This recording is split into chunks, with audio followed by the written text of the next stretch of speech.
Muito antes de grandes impérios dominarem a história, uma decisão silenciosa mudou para sempre o destino de muitas famílias em Israel.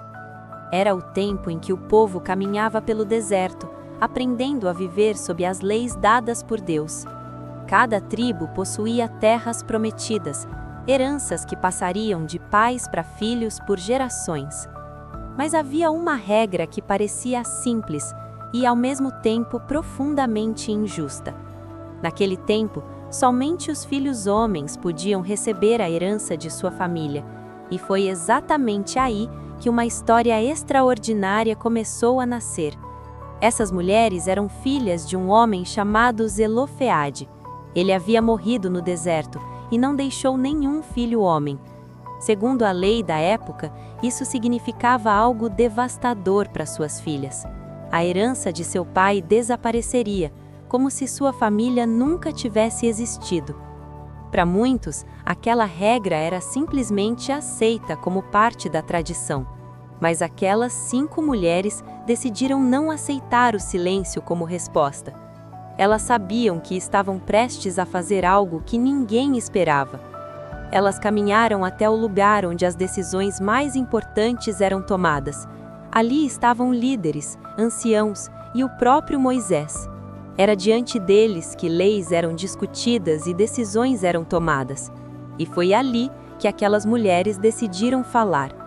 Elas não vieram com revolta, vieram com um pedido de justiça.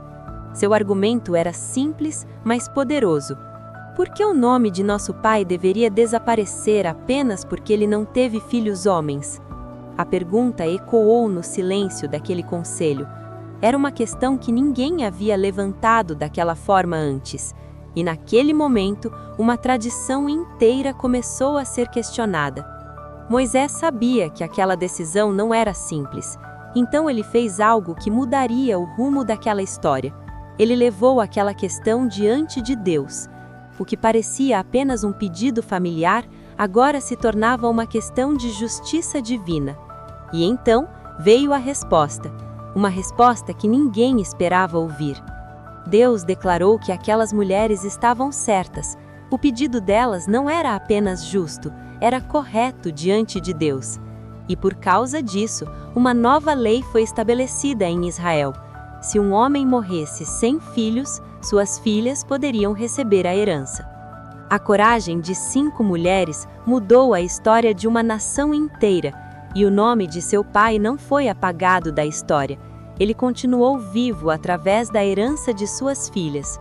Uma história silenciosa, mas poderosa, porque às vezes uma única pergunta pode mudar tudo, e a coragem de poucos pode abrir caminho para muitos. Foi assim que 5 mulheres transformaram uma lei e marcaram a história para sempre.